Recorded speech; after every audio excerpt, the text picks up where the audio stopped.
black and white.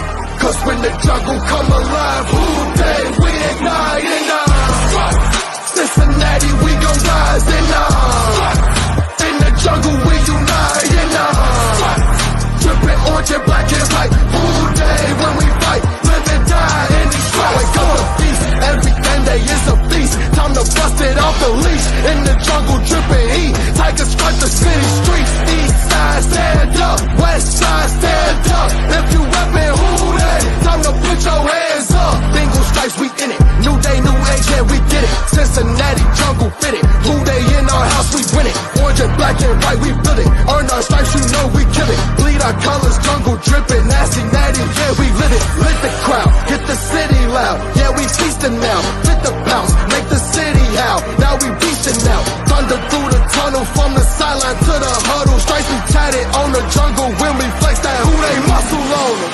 Stripes, Cincinnati, we gon' rise in the jungle, we unite in drippin' orange and black and white. All day when we fight, live and die in these stripes. Now who gotta move like it on? Now who wanna move dancing on? Now who wanna move on? If you got stripes and you let the city know you rock 'em, yeah we got 'em, yeah we fought 'em. Like that black and orange upon 'em, Bengal bought 'em, never stop it till the beast on feastin' on 'em. Who they rockin' with the diamond stripes, flossin' on the ring. Cincinnati, she's our queen, we gon' show the world who king. Orange in the day, black in the night. Stripes in our veins, sparks gonna fly. The beast is awake, orange, black and white. Cause when the jungle come alive, who day we ignite in Cincinnati, we gon' rise in the jungle, we unite in drippin' orange and black and white. Who day when we fight, live and die in these stripes. Now who gotta move like it on? Now who wanna move dancing on? Now who wanna move on? Who day when we fight, live and die in these stripes. Hey guys, what's going on? Welcome to the show. This is Sports with Strawberry Ice. I'm your host, the Iceman, Jeff Trunapole, and as always, I'm bringing you sports from a West Side point of view right here in the great city of Cincinnati, Ohio, home of Jackpot Joey Burrow, Darrin Simmons, and the AFC North AFC champion Cincinnati Bengals. Now, do me a favor. If you found the show, hit that like and subscribe button. Smash that thumbs up. You guys are killing it. I'm up to 1,705 subscribers. 1,705. That is awesome. I'm hoping to get to 2,000 by the time the season rolls around. The rate I'm going, I'm going to get there by August, which is awesome. So tell your friends, tell your neighbors about Sports with Strawberry Ice. And if you're watching on Twitter or Facebook and you have yet to subscribe to my channel, why the hell not? Please do so. Please go to the YouTube channel, Sports with Strawberry Ice. Hit the subscription button, hit the bell for notification, and every time I go live, you'll be notified. Also, exclusively in the YouTube chat crew, we're doing super chats, stickers, thanks, all kinds of stuff they got for you. If you guys are interested in supporting the show, I'd give me a super chat. Now, I would say if you're interested in asking Darren Simmons a question, I would say post it up, but I did the interview at like 2 o'clock this afternoon, so it's going to be recorded. So you can make comments, and I'll put them up because I'll be in the background. Anyway, as always, I'm coming to you live from the Ice Cave, and the Ice Cave is brought to you by T Properties. T Properties, quality housing for quality people.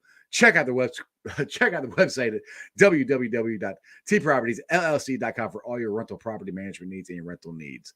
Well, what's up to everybody in the chat crew? Willie Lutz, you're in there. Hoss is in there. Crypt Keeper, I knew you were going to be here. You've been waiting for this. A Stranger, what's up? Who else is in there? Jackpot Joey's in there.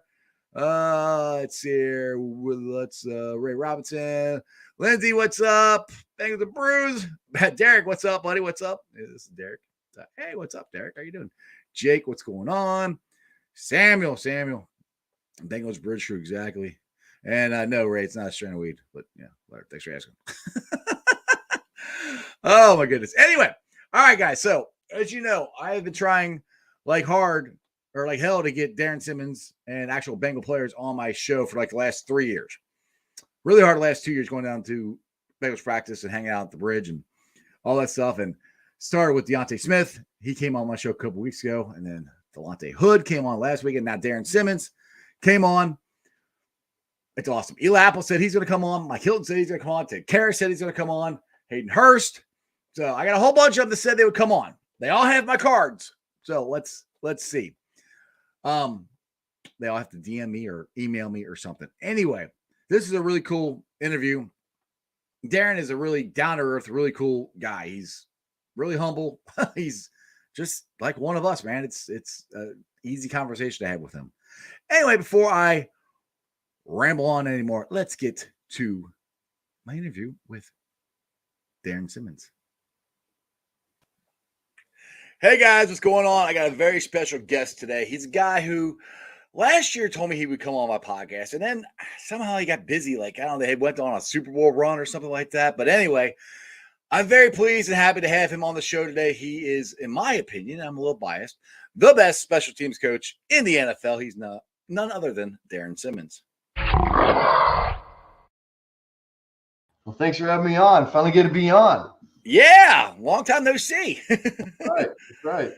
So, all right, let's get into this. We got OTAs going on right now, and there's not a whole lot, I guess, that you can really do. But I think I've seen that from the bridge. I've seen you out there a lot running through drills and things with the guys right now. What can you accomplish right now as far as trying to figure out who is going to make it? I mean, not who's going to make it or not, but, who's advancing or whatever. Well, really, I think I tell our guys that I think OTAs are a really important time where you identify what your weaknesses are from the previous season. I'm talking veteran players. Where you identify what your weaknesses are and you work to fix them. And for the young guys, for the rookies, it's just getting to know and figure out how we practice, how we call things. They'll speak the same language. What are the techniques that are being asked? It's really just getting familiar. And with this phase 2 stuff, there's really not a whole lot because there can be really no 11 on 11 stuff. So it's very difficult to do a lot of stuff with them other than just get your feet wet. I think training camp is a point where you get into competition. So OTAs, phase 2 stuff, it's really work for self-improvement. The competition, the more intense stuff comes later on when you get to training camp. So it's just very, very limited right now with what we're doing, quite honestly. Mm-hmm. It's just more, especially for the young guys, learning what we do, how to do it. And, I think the most important part is keeping guys fresh, keeping guys clean and not getting anybody hurt. Yeah, I guess, is there a lot of, more classroom work this time of learning the plays and especially for the rookies, learning where they're supposed to be and stuff like that, more than on the play on the field? Yeah, I think so. And really, it's really quite honestly, the main focus of this portion of your offseason is about stuff in the weight room. Right. It's about, our conditioning program, getting back in for some of these guys, getting back into shape. I mean, really for some of these rookies, they've never stopped, because they had to deal with their season. Then they went into combine training and draft preparation and really they haven't even stopped. So really it's just, again, for the young guys, it's getting accustomed to the way that we do things here, the way we function. And it's for our veteran players, just kind of getting back into a groove of football again. But really, the focus right now should be on improving themselves in the weight room. Exactly. And for a lot of these guys, their shot at making the team is by special teams. Because I had Delonte Hood on my show this past weekend, and I know he's undrafted free agent. And his shot is I think, on special teams, gunner, punt returner, whatever you can do. But he's not the only one. There's a lot of guys that's how they get their foot in the door, or they just make a career out of it. Yeah, I think that, again, for some of these young guys or back half of the roster players, I think that that is their way to, make their way on to the 46-man roster, 47-man game day roster. The 53-man roster really doesn't matter to me. It's who are going to be the third corner and the fourth corner, who's going to be the third safety and the fourth safety, who's going to be the third, fourth, and fifth linebackers, who's going to be the second and third running backs, the third tight end, the fourth, fifth, and sixth receivers. Those are the guys that matter to me. And I think the faster that these young guys come in and understand that they're not going to beat out Jamar Chase, they're not going to beat out T. Higgins, they're not going to beat out Tyler Boyd. Right. Nobody's going to they're not going to displace Von Bell or Jesse Bates, or Cheeto Woozy or Eli, whatever it may be, or Logan Wilson or Jermaine Pratt. The quicker they can come to that realization and the faster they can get up to speed with become an effective player for me, the better chance they got of making that roster. Exactly, because the thing is, once you get your foot in the door, who knows what could happen? I mean, you guys gotta make a roster, and Yeah. special teams is a very very important part of it. And you are a special teams coach and assistant head coach, and I don't think people realize how much of a hand you have in throughout the whole team, because you're just talking about guys from linebackers to running backs to wide receivers to all different groups that you use in special teams. Yeah, I think that I'm the one coach other than Zach who really has to deal with the whole roster. I got to Right. develop a relationship with, with DJ Reader on field goal block, or BJ Hill on field goal block, or Sam Hubbard on field goal block. And at the same time, I got to do the same thing and teach Alex Kappa and Ted Karras and Lyle Collins, get them up to speed with what we do in field goal protection. In addition to getting Dax Hill up to speed on what we do on punt and punt return and kickoff return, or it's Cam Taylor-Britt the same way. So I really have a hand, I think, in dealing with, and that's the most unique challenge I think I have, is I've got to develop a relationship and develop a feel for each guy's personality and what can I do to push their buttons or trigger them to make them go and do the things that I need them to do. So I think it's much about balance and managing personalities as it is get them to completely understand, the techniques and responsibilities for each phase that they're involved with too.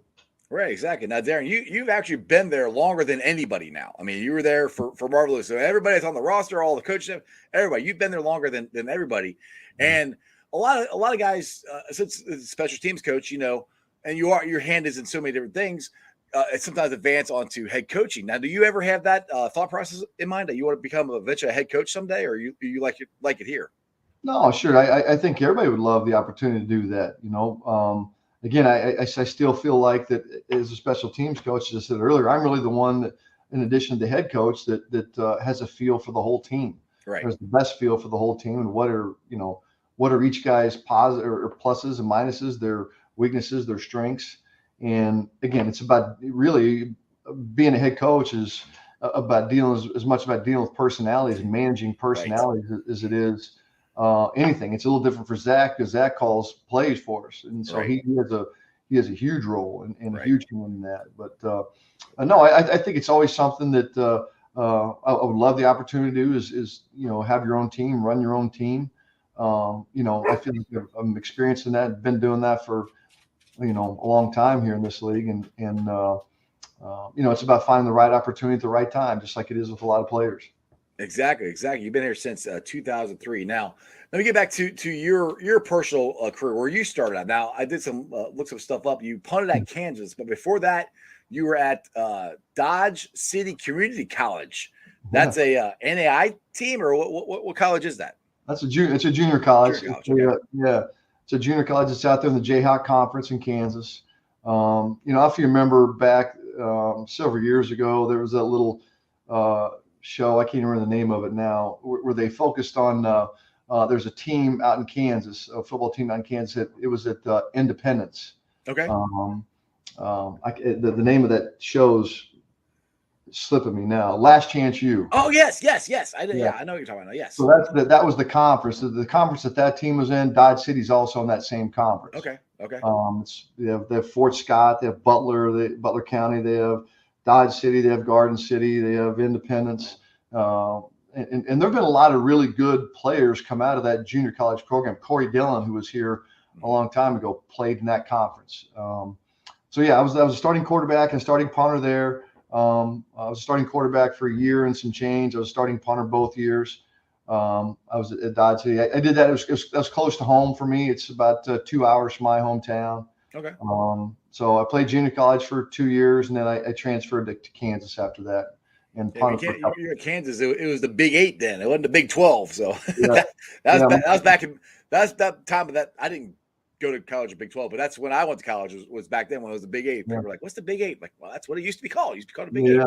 Wow. My senior year, 95, was the last year of the Big 8. After that, they went to the Big 12. But my senior year was 1995, and kind of dating myself. But that was the last year of the Big 8. Hey, Darren, you and me both, brother. We're getting old quick, man. I don't know where the time's going. My baby just turned 18 this week, so I don't know what's going on. Oh, man, Getting a little too much gray in my beard, man. Yeah, well, that's why I wear this. That's why I wear this cap right here, this gray, so you can't see the sides of mine. There you go. There you go. All right, so we had one of the best runs, most special runs last year, and a lot of it had to do with, well, I won't say a lot, but I mean, Evan McPherson, shooter. You know, you got to do the guns. Yep. He is one of the best young one best young kickers I've ever seen. I mean, his mental stability, calmness to be able to go out and not miss, and you know, to kick your team to the AFC Championship game is just unbelievable. I mean, I had Shane Graham on here before, and Shane said he coached him a little bit up in college, and he, you know, you and him have talked about him before, and Shane was really impressed with his mental approach, and that was me too. And I just kind of want to get your thoughts on Evan and what he's like to be around, and his mental approach, and just his kicking. Well, you know, I think the first thing that obviously drew me to Evan was his physical ability. I mean, he's a guy that's has a very powerful, strong leg. You know, we've had several kickers that have come through here. You know, whether it's started off with Neil Rackers, then went to Shane Graham, and you know, and then we had Mike Nugent here, and then you know it was Randy Bullock, and we've got a variety of guys here, but right, and all of them had their own unique strengths and weaknesses. I think Evan's kind of the best of all of them. You know, he's got a really, really, really powerful leg, and again, that's the first thing that drew me to him.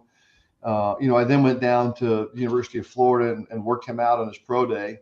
You know, and quite honestly, we got lucky because of the rules in the off season were a little different last year. They've been a little different from 2019 and 20 because of COVID. Right. In 2019, we couldn't go out and work these college players out at all. In 2020, we could only do it on pro days. This past year in 2021, it was kind of back to normal again, where we can work players out, see them, view them, work out on their pro days, in addition to working them out individually. My point is, in 2020, I went down to Florida to work him out.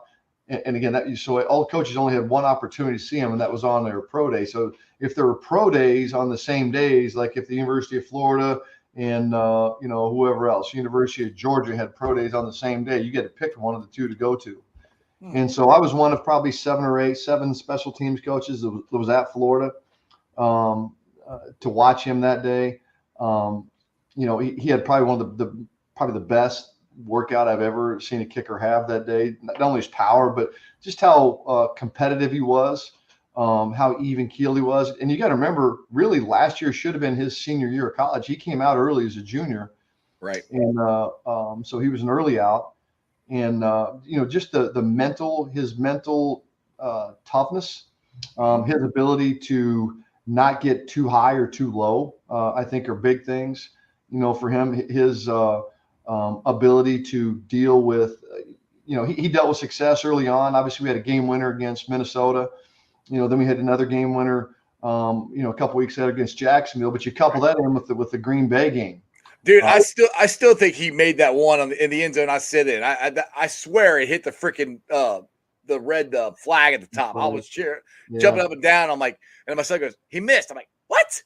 Yeah, well, trust me, it surprised Tim and Kevin as much as anybody. I think if you watch the video, they're jumping up and down, celebrating like you made it, and then the official signal's no good. But anyway, I think in the end, I think that Green Bay game was probably the most important game of the year for him. Even though he wasn't successful in that game, it taught him to deal with a little bit of adversity. Right. And it's really kind of the only point in the season that he had to deal with that. You know, he missed a couple opportunities at game winners, and you know, I think it also goes to show you too that even a great kicker in this league like Mason Crosby for Green Bay missed 5 field goals. Right. And Evan missed 2, but Mason missed 5, but he made the one that counted at the end.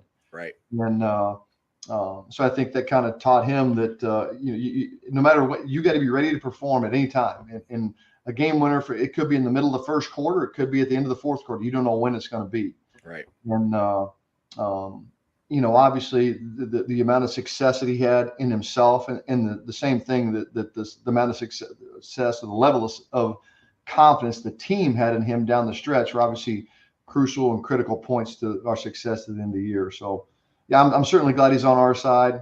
You know, he's setting up for, you know, a good career. But, you know, your biggest improvement should come between year 1 and year 2 of your NFL career, if you know what to expect. Right. If you can improve upon what he did last year, wow. Yeah, hopefully improves. Yeah. And then you got the Lord of Thunder and Long Snaps, Clark Harris, who has yet to have an unplayable snap. To me, that is unbelievable. I mean, that's being very good at your craft right there.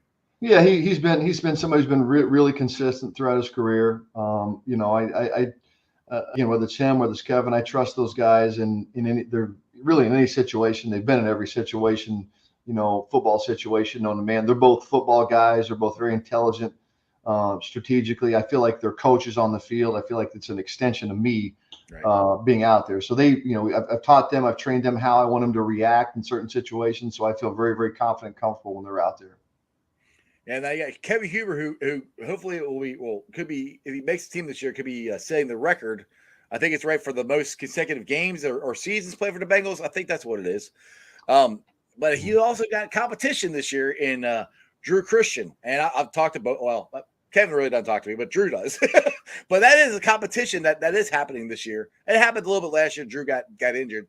But that will be interesting. That's kind of the one, I guess, position that and kick returner I think you have to try to determine this year. Yeah, you know, I mean, it's no secret that Kevin, even Clark, frankly, for that matter, they're getting older, and it's not that they have poor years. I don't think Kevin probably had his strongest year. I don't think he had a poor year. I just don't think he had a strongest year. I think he probably faltered a little bit down the stretch of the season, and so at some point, and really he's been fortunate, and he's earned that opportunity that he's really never had competition in training camp really at any point throughout his career. And so, you know, I think the true competitors, when they do get challenged, they rise up to the level of the competition and then work to exceed that. So, you know, again, competition always brings out the best in everybody. So we'll see how that ends up. But again, for the same reason I said with Clark, Kevin is, again, somebody that I have a great deal of confidence in. You know, like I said, I feel exactly the same way. I feel like he's a coach on the field. Right. He's been very proficient at what he does for a long period of time, and there's a great deal of respect I have for that. Now, one thing people have made a big deal about, and I don't know if it's a big deal or not, is just say Huber doesn't make the team and it's Drew Christian or somebody else, and it's still Clark Harris or whatever, and that the person holding the ball is Drew instead of Kevin. How big a difference is that for Evan McPherson? Well, it could be a huge difference for a variety of reasons. I'll use the example of the Green Bay game that we played early in the year last year as a prime example. You know, I have a great deal of respect for Mason Crosby, Green Bay's kicker. He's done it for a long time, and he'd had the same holder for probably 4 years, I think, up to this past season. A kid out of Alabama, J.K. Scott. And they went and they changed punters, which means they changed holders. Right. And that made a big difference.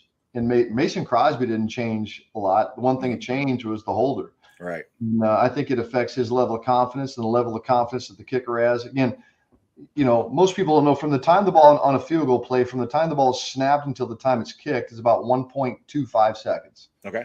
So, you know, the kicker has to have a great deal of trust that A, the snap's going to be in the perfect spot, B, the holder's going to catch it clean and get the ball down on exactly the right spot at the right time and get it up in time for the kicker to be able to see the ball to ultimately kick it. So a lot of that happens, you know, that we're all talking about, that happens in 1.25 seconds. So the level of trust that the kicker's got to have in the snap and the hold is immense. And if there's not true trust and confidence in that, it ultimately affects the kicker. And that's something that we certainly it comes into play for me. It sets in the back of my mind too that, you know, the one way you win games, you got to score points. And the way you score points is you got to make field goals, you got to make PATs, my area. And so, you know, maybe the kicking, the field goal thing is really pumped up the value and the importance of that play, especially when you got somebody that was successful as a young guy, is what Evan was. So, you know, the holding part is certainly going to figure in a major way to who the punter is.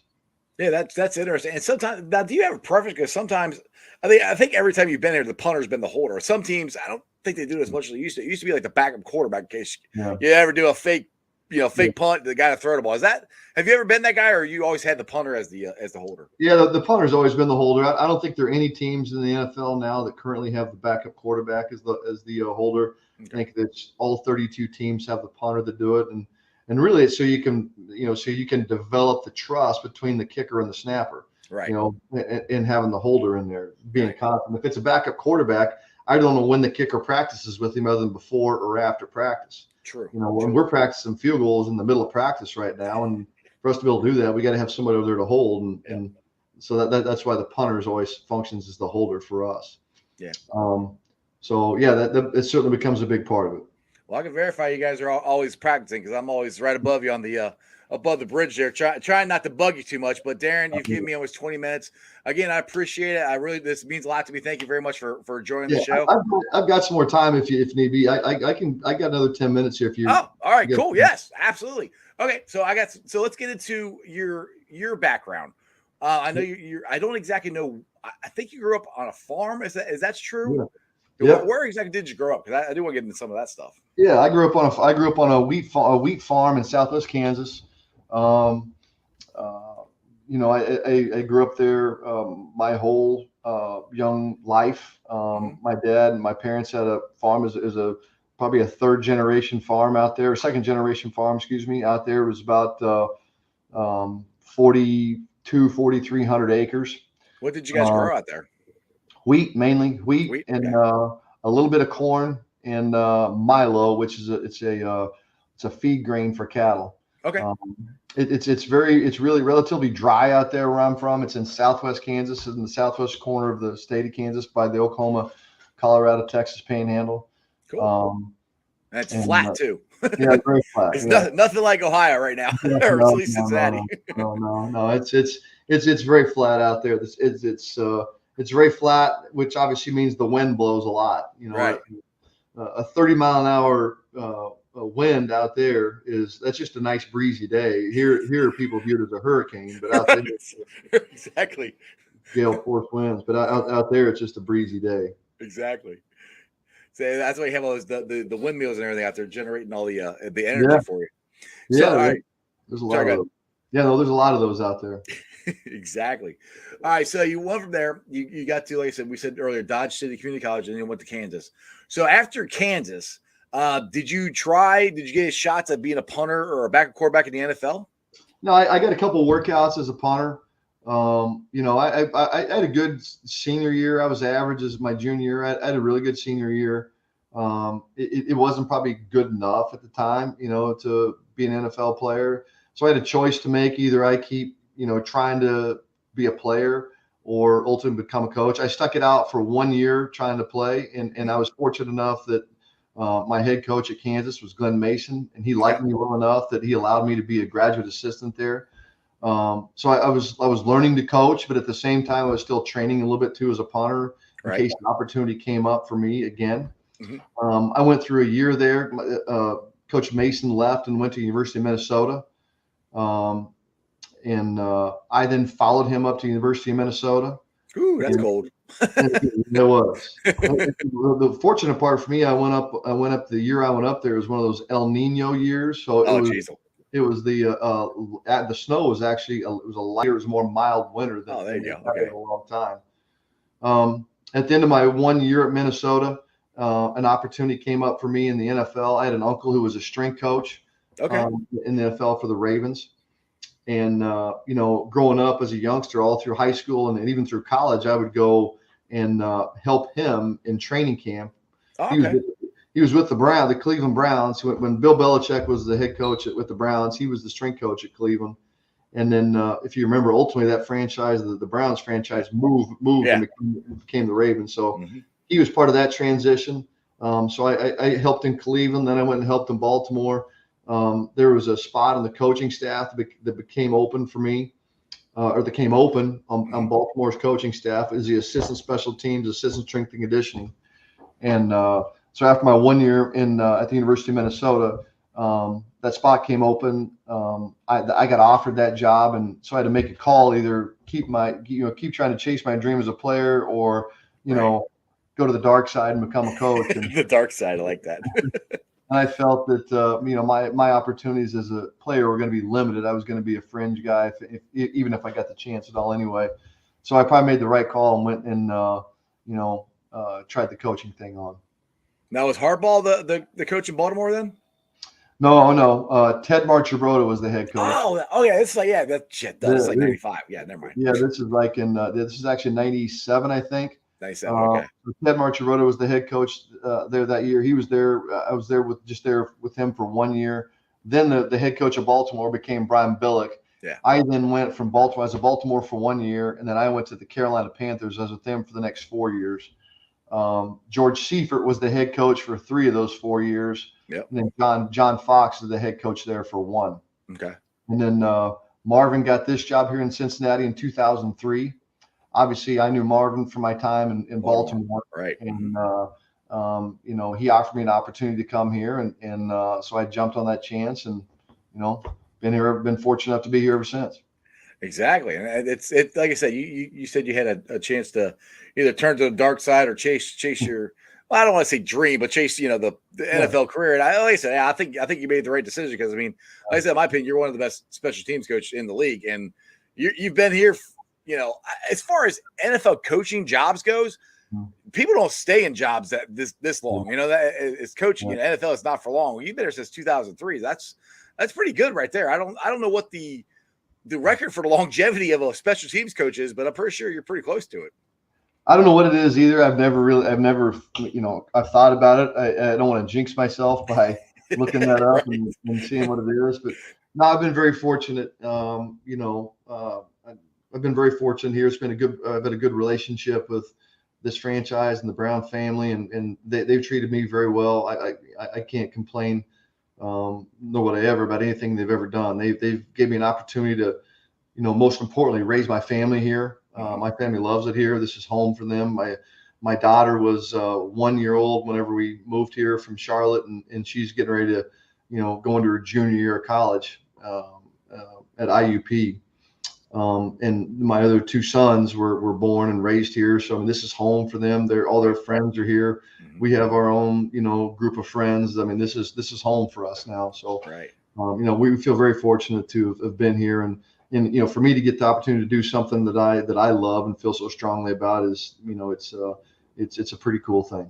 So what was it like to be the only, basically the only holdover from Marvin Lewis when Zach came over here? Was it a hard transition? Did you know Zach before, or how'd that go? No. The funny thing is, several years ago, whenever Tuberville was the head coach at UC, don't remind me about that. Oh my goodness. we had a little crossover golf outing amongst the coaching staffs. Yeah. With UC, the UC coaches, and then our coaches all played together at Makatiwa. Okay. And I think Marvin was a member there. But anyway, we had this little crossover, and our quarterback coach at the time was Ken Zampese, and we got paired with 2 UC coaches.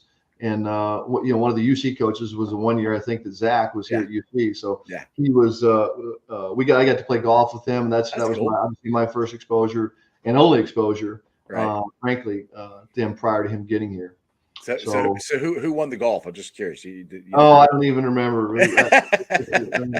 We all probably lost. That's probably really what it was, but no, that. I'm very thankful that they felt strong enough to keep me here. I think it's been a good relationship. I've learned a lot from him, a different way of doing things from him. I'm hopeful that I've been able to help him a little bit transition from being really a quarterback coach or just an offensive coach to, offering anything that I could help him in terms of, what it's like to deal with the team or deal with the rest of the team, or, how things have been done here in the past, the the pluses, minuses, whatever, anything that I could ever offer him up to help him make his job easier. That's kind of my role. And, again, I'm very thankful that we were able to stay here and, kind of stick it out and again, certainly culminated with the success we had this past year. Exactly. Now, speaking of the success you had this past year, now, full disclosure, and I say we, I live and die with this team, so I always say we.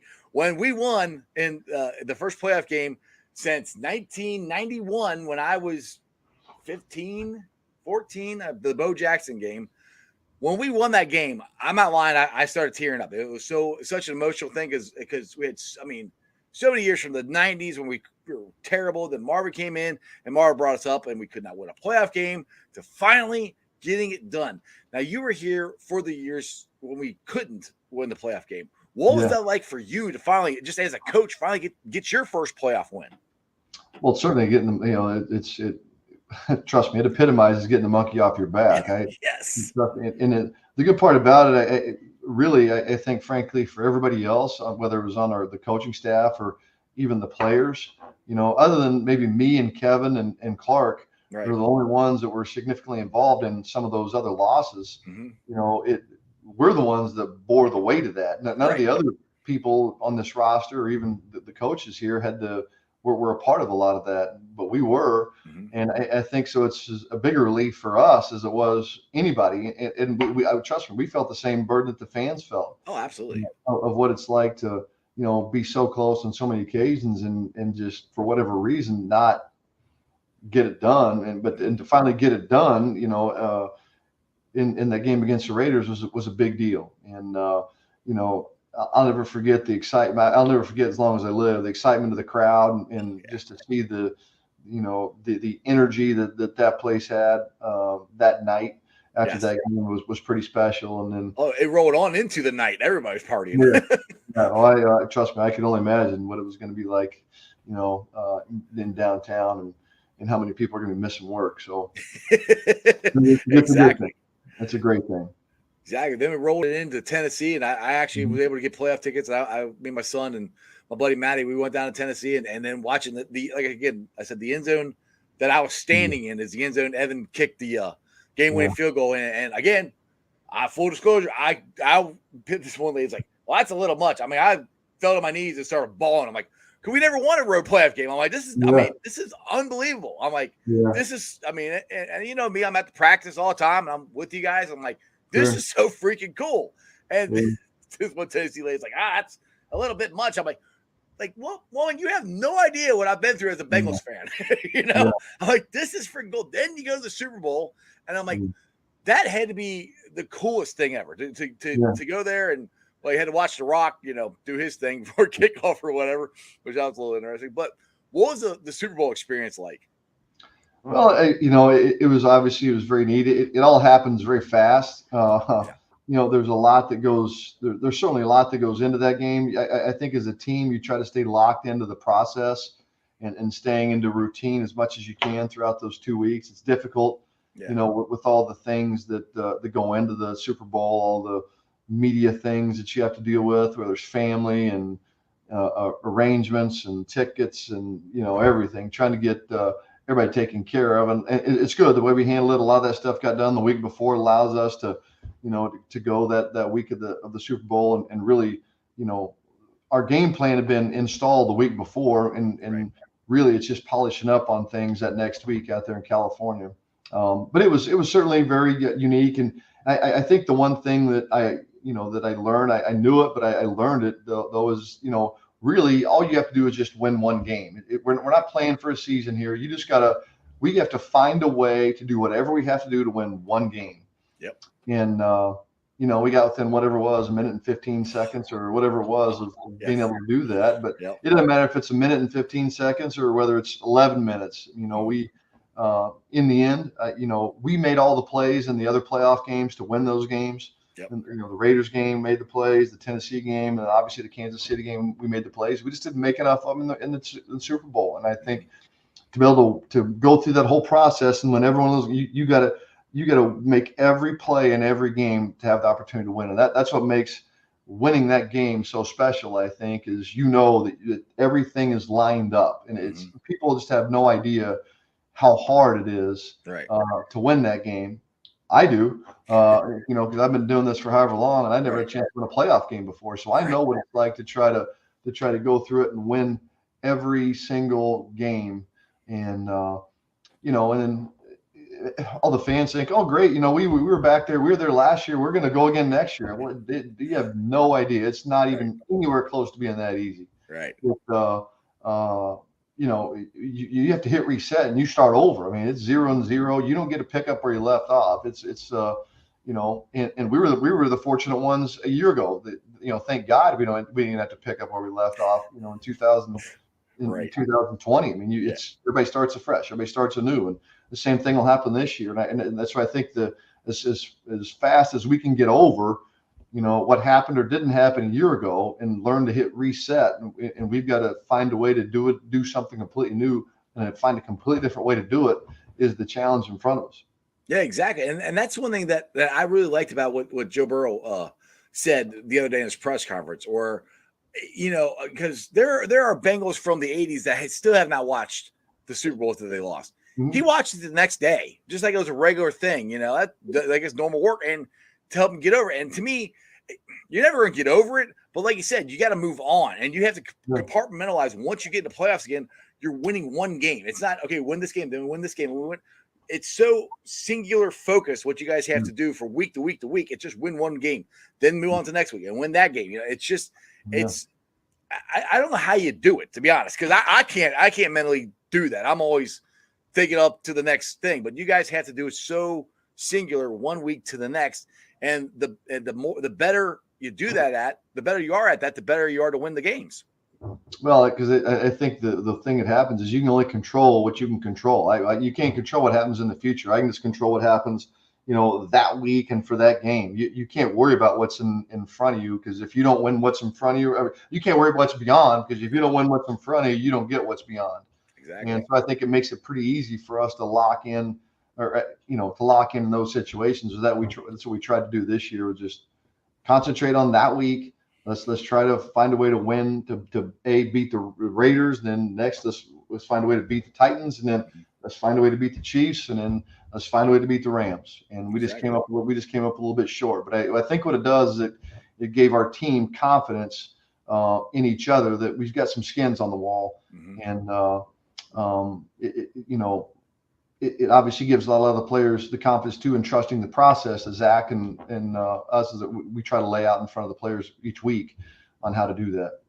Yeah, exactly. And it's kind of like what Mike Hilton has said too. He's like, people don't believe us still, or it wasn't a fluke, or whatever they're saying about last year.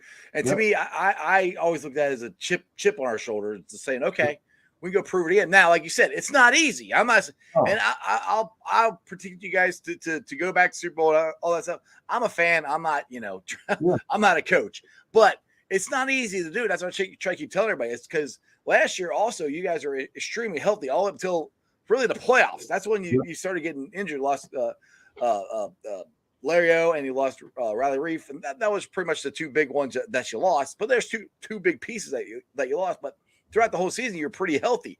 Now, that's another key. If you guys are injured, like say the Ravens were last year, who knows what's going to happen? So, I mean, it is going to be an uphill battle. But like I said, I'll tell you, my bet's with you guys. I think you got a great shot of doing it again this year. Well, if we can find that magic again, bottle it up, and again find a way to stay healthy. That's the whole key to it.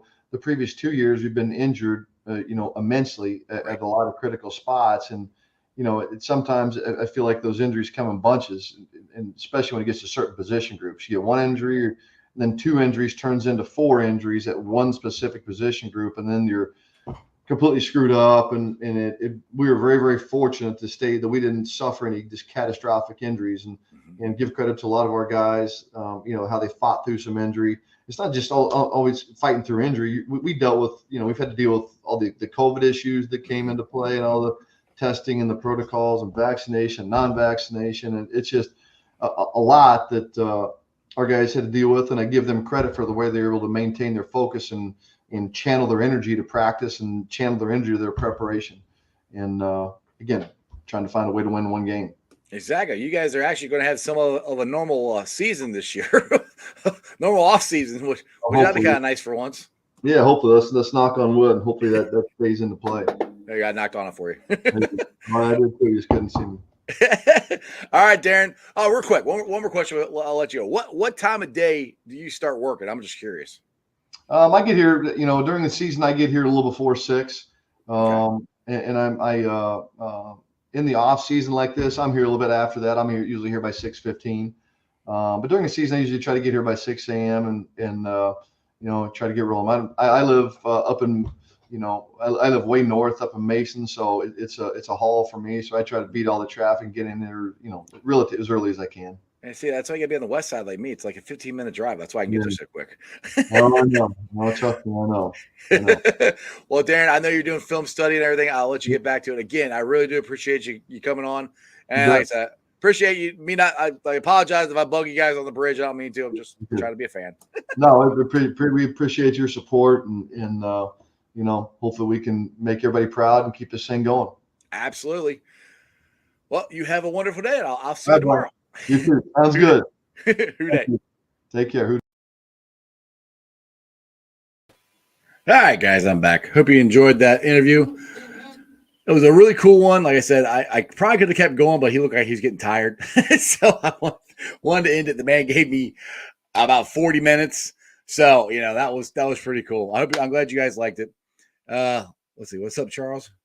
Say, Iceman, I was thinking about this today. You should do giveaways like something to your top fans.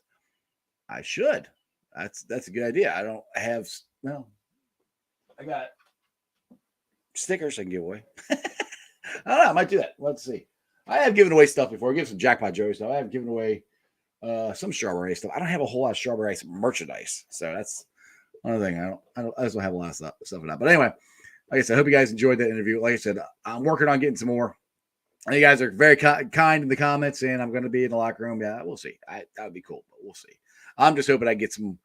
I'm just hoping the Bengals, who told me they'd come on my show, would come on, and I think they will. I just got to keep after them and try to bug them, but not bug them too much, if that makes any sense.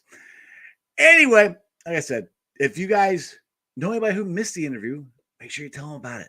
It was really cool, because stay tuned to the channel, because they got a really big one coming up Friday too. Some guy named Bronson Arroyo. If you guys are Reds fans, remember him? Yeah, that guy, long-haired pitcher. He's coming on Friday for an hour with me, and he's going to be live. So this is going to be legit. So make sure you guys, like I said, are subscribed to the channel. Hit the subscription button, hit the bell for notification, because this will be live Friday at 5:30. So we can get into all kinds of stuff. We can get into his days in Boston. We can get into, his pitching here in Cincinnati, the little bit of broadcasting thing he did, his friendship with, Eddie Vedder, Pearl Jam, his music. There's lots of stuff we can get into with Bronson Aurora. So make sure you check him out and me out Friday. It's going to be awesome. Anyway, let's get to the Facebook groups that let me live stream. And as always, I appreciate every single one of them. They are Houday Nation, Houday Legion, Cincinnati Reds riding third, heading for home, Bearcat Ruckus, Bearcat Country, the Ohio State Bucknuts, the Ice Bar, and then you can follow me on all my social media platforms, all under Sports with Strawberry Ice. I'm on Facebook, Instagram, Twitter, and TikTok. Twitter handle is at Jeff A. Trying to pull TikTok is at Iceman90.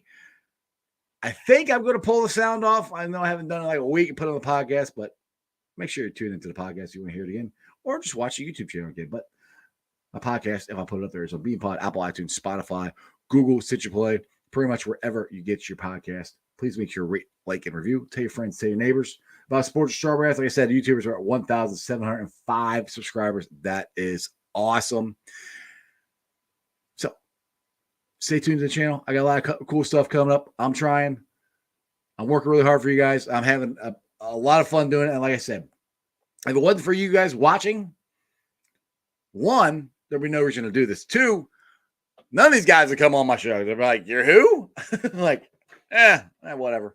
So I appreciate, and I'm serious from the bottom of my heart, I appreciate you guys watching the show. Follow me on Twitter.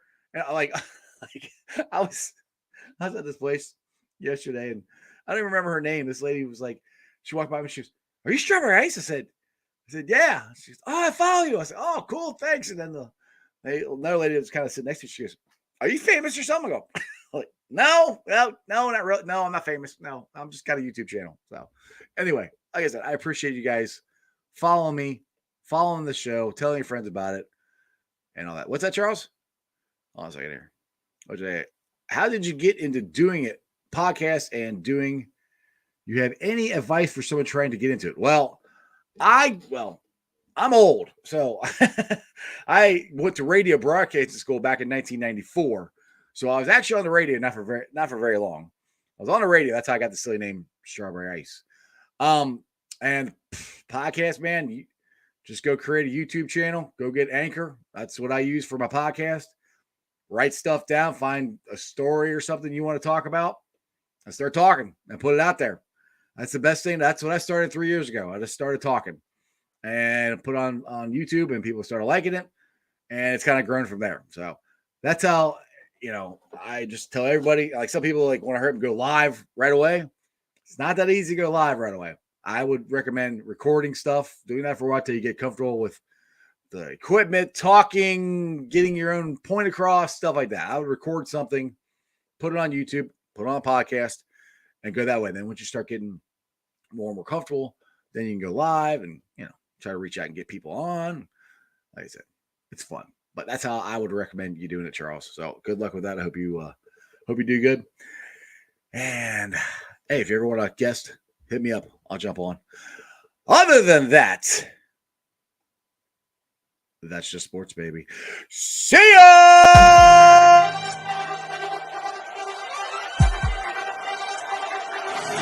Let's go.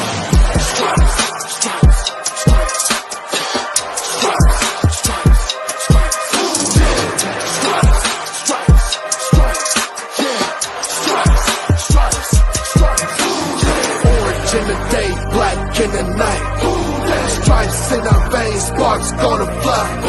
The beast disobey, orange, black and white. Cause when the jungle come alive, day we ignite. And Cincinnati, we gon' rise. And in the jungle, we unite. And dripping orange and black and white. Day when we fight, live and die. And wake up the beast, every day is a feast. Time to bust it off the leash. In the jungle, dripping heat. Tigers strike the city streets. East side, stand up. West side, stand up. If you reppin', who that? Time to put your hands up. Bengals stripes, we in it. New day, new age, yeah, we get it. Cincinnati, jungle fitted. Blue day in our house, we win it. Orange and black and white, we build it. Earn our stripes, you know we kill it. Bleed our colors, jungle dripping. Nasty, natty, yeah, we lit it. Lit the crowd, get the city loud. Yeah, we feasting now. Fit the bounce, make the city howl. Now we reaching out. Thunder through the tunnel, from the sideline to the huddle. Stripes we tatted on the jungle. When we flex that, who they muscle on them. Stripes, Cincinnati, we gon' rise in the